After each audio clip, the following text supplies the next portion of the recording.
नमस्कार, स्वागतम। आज के अंक में एक सांसों का प्रयोग बताएंगे जिसके माध्यम से हम न सिर्फ अपनी ऊर्जाओं को बढ़ा सकते हैं बल्कि हम जीवन में जो चाहें प्राप्त कर सकते हैं।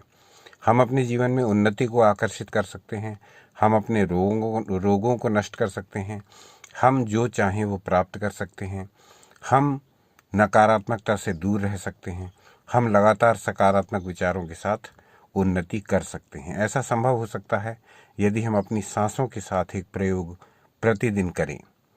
ये प्रयोग क्या है और किस प्रकार से इसको किया जाएगा, इसको जानने से पहले हम अपने शास्त्रों की ओर उन्मुख हों और वहाँ से 2 श्लोक लेकर के अपनी बात को स्पष्ट करेंगे। उसके पश्चात वो प्रयोग आपको बताएंगे। पहला श्लोक लिया है हमने हठ योग प्रदीपिका से और उसमें कहा गया है, यावद् वायुः स्थितो देहे तावद् जीवनमुच्यते मरणं तस्य निष्कान्तिस्ततो वायुं निरोधयेत्। हठ योग प्रदीपिका के इस श्लोक का अर्थ है कि जब तक शरीर में प्राण वायु स्थित है तब तक ही ये जगत में जीवन कहा जाता है। हम जीवित हैं ये माना जाता है, ये कहा जाता है। और देह और प्राण का जो संयोग है इसी को हम जीवन कहते हैं। यानी हमारे शरीर का और हमारी सांसों का ये जो कॉम्बिनेशन है, ये जब तक बना रहता है तभी तक हम जीवन हैं, जीवित हैं, तभी तक हमारे लिए जीवन है, तभी तक हमारे लिए ये संसार है। और जब इस प्राणवायु का देह से वियोग यानी निकलना, बिछड़ना हो जाता है तो उसको मरण कहते हैं। तो इसलिए कहा गया है कि जीवन के लिए प्राणवायु के निरोध यानी प्राणवायु को रोकना आवश्यक है। तो ये हुआ पहला श्लोक जिसमें सांसों के महत्व, प्राणवायु के महत्व को बताया गया है हठ योग प्रदीपिका में। अब हम दूसरा श्लोक लेंगे और उसके माध्यम से ये जानने का प्रयास करेंगे कि अब हम ये प्रयोग कैसे करें, जिस प्रयोग को सांसों के द्वारा करके अपनी ऊर्जाओं को न सिर्फ बढ़ाया जा सकता है बल्कि अपनी मनोच्छाओं को भी पूरा किया जा सकता है, अपनी अभिलाषाओं को भी पूर्ण किया जा सकता है। तो ये श्लोक कौन सा है? 55वां श्लोक है, शिव स्वरोदय ग्रंथ है। इसमें कहा गया है, ध्याये तत्वं स्थिरे जीव अस्थिरे न कदाचन इष्ट सिद्धिर्भवेत् तस्य महालाभो जपस्तया। मनुष्य को स्थिर होकर इस तत्व का ध्यान करना चाहिए, अस्थिर होकर कभी ध्यान न करे। ऐसा करने से स्थिर मनुष्य को इष्ट की सिद्धि, बहुत लाभ और विजय प्राप्त होती है। इष्ट सिद्धिर भवेत् तस्य महालाभो जपस्तया। इन 2 श्लोकों में हमने सांसों के महत्व और इन पर ध्यान लगाने के महत्व को देखा। अब हम जो प्रयोग करने जा रहे हैं, अब हम जो प्रयोग करते हैं या अब जो प्रयोग हमको करना चाहिए उसकी चर्चा कर लेते हैं। ये प्रयोग इतना शक्तिशाली है कि इसको प्रतिदिन करके आप अपनी मनोवांछा पूर्ण कर सकते हैं और कोई मनोवांछा न हो तो अपनी ऊर्जाओं को ही बढ़ा सकते हैं।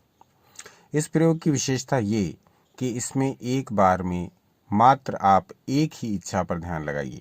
जैसे आपके बहुत सारे लक्ष्य हैं, आपको बहुत कुछ प्राप्त करना है, आपको धन भी चाहिए, आपको संपत्ति भी चाहिए, आपको आरोग्य भी चाहिए, आपको फलाने ठिकाने से अच्छा रिलेशन भी चाहिए। लेकिन यहाँ जब इस प्रयोग को करेंगे तो मात्र एक ही इच्छा पर कॉन्सेंट्रेट करेंगे, एक ही इच्छा को मन में रखते हुए ही इस प्रयोग को करेंगे। अन्यथा आपकी वो इच्छा, कई प्रकार की इच्छाएं करेंगे इस प्रयोग को करते हुए तो वो इच्छाएं गड्ढम गड्ढ हो जाएंगी, भीड़ में गुम हो जाएंगी, कोई भी प्रभाव ना होगा। पूरा ब्रह्मांड वाइब्रेशंस पर कार्य करता है। इसलिए जब ये प्रयोग करें तो एक बार में एक ही इच्छा पर अपना ध्यान केंद्रित करें जब तक वो पूर्ण न हो जाए। इस प्रयोग को दूसरी इच्छा के लिए बिल्कुल भी प्रयोग ना करें, मात्र एक ही कामना के लिए इस प्रयोग को करेंगे। तो क्या है वो प्रयोग? सीधे आ जाते हैं विषय पर। ये प्रयोग कैसे काम करता है? हमारे शरीर में दो प्रकार की नाड़ियां हैं, इड़ा और पिंगला। तीसरी नाड़ी है सुषुम्ना। अब इड़ा और पिंगला, इसी से हमारे दैनिक व्यवहार के जो कार्य हैं वो संपादित होते हैं, यानी चंद्र और सूर्य, यानी स्त्री भाग और पुरुष भाग। यानी लेफ्ट वाला भाग इड़ा नाड़ी के अंडर में आता है और हमारा राइट वाला भाग पिंगला नाड़ी यानी सूर्य नाड़ी के अंडर में आता है, और लेफ्ट वाला चंद्र और राइट वाला सूर्य।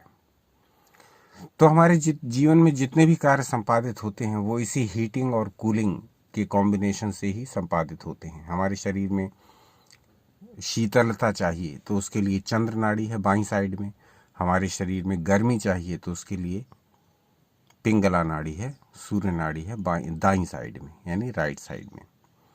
अब इन दोनों के संतुलन से ही हमारा पूरा जीवन चलता रहता है। अब इस प्रयोग में हम क्या करते हैं, जो इनकी सामान्य गति है, जो इनका सामान्य पैटर्न है, जो इनके चलने का सामान्य सिस्टम है, हम उसे कुछ देर के लिए कुंभक द्वारा रोक लेते हैं। कुंभक द्वारा रोक लेते हैं और अपनी उस इच्छा को दृढ़ता से अपने भीतर आरोपित करते हैं जो कि हमें चाहिए, जैसा हम चाहते हैं, जो हम अपने जीवन में घटित होने देना चाहते हैं। तो सांस को रोक करके आपको अपनी इच्छा करनी है। तो ये प्रयोग कैसे किया जाएगा? किसी भी समय इसको कर सकते हैं, समय का कोई बंधन नहीं। प्रातः काल से लेकर के अर्धरात्रि तक जब भी आपकी इच्छा करे आप इस प्रयोग को कर सकते हैं। बस बैठना सीधे है, पालथी मारकर बैठ जाएं। अगर कोई आसन लगा सकें जैसे पद्मासन, वज्रासन, सुखासन तो ठीक, और कोई आसन न लगा सकें तो चेयर पर ही बैठ जाएं। रीढ़ की हड्डी को सीधा रखें क्योंकि प्राणों का प्रवाह डिस्टर्ब नहीं होना चाहिए। अगर रीढ़ की हड्डी झुकी हुई है, टेढ़ी मेढ़ी है, आगे या पीछे झुक रही है तो प्राणों का प्रवाह डिसबैलेंस हो जाता है। इसलिए कहा जाता है हर प्रयोग से पहले कि आप अपनी रीढ़ की हड्डी को सीधा रखिए। तो सीधा रख के रीढ़ की हड्डी को बैठ जाइए किसी भी आसन में या फिर चेयर पर। अपने कंधे, अपनी गर्दन बिल्कुल एक सीध में रखिए। शरीर तनाव रहित होगा, सीधी स्थिति में होगा परंतु तनाव रहित होगा। बस अब कुछ विशेष नहीं करना है, थोड़ा सा प्रयोग करना है। अब इसमें सांस को आप पूरा भरिए। पहले सांस को जैसे कि सभी प्रयोगों में बताते हैं, पहले थोड़ी देर सांसों के आने जाने को देखिए, ऑब्जर्व करिए सांस कैसे अंदर आ रही हैं, कैसे बाहर जा रही हैं। बस कुछ सेकंड ऑब्जर्व कर लेंगे तो अब ये प्रयोग करने के लिए तैयार हो जाएंगे।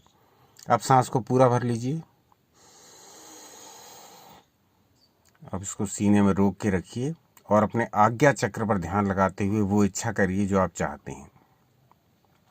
कुछ भी XYZ जो भी आपका लक्ष्य है, इसको जब तक आपको आज्ञा चक्र पर इस इच्छा को सोचना है और ये सोचना है कि अब मैंने ये चाहा है, ये इच्छा पूरी हो जाएगी निश्चित।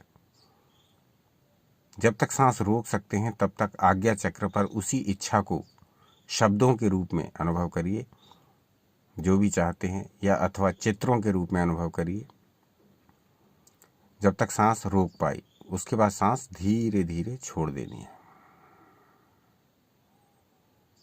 बस इसी प्रकार से 5 बार इसको करना है। फिर से सांस भरी, सीने में रोक ली, अब फिर से वही इच्छा की जो आपका अभीष्ट है, या तो उससे संबंधित शब्दों का ध्यान करें, या अगर वो पिक्चर क्लियर है आपके मस्तिष्क में तो चित्र का ध्यान करें, पिक्चर का। अगर वो चित्र रूप में ध्यान कर सकते हैं या शब्द रूप में ध्यान कर सकते हैं, आज्ञा चक्र पर करें दोनों भावों के बीच में जब तक सांस रुकी हुई है। फिर सांस को छोड़ दें। बस 5 बार इस प्रयोग को करें और प्रतिदिन इस प्रयोग को करें।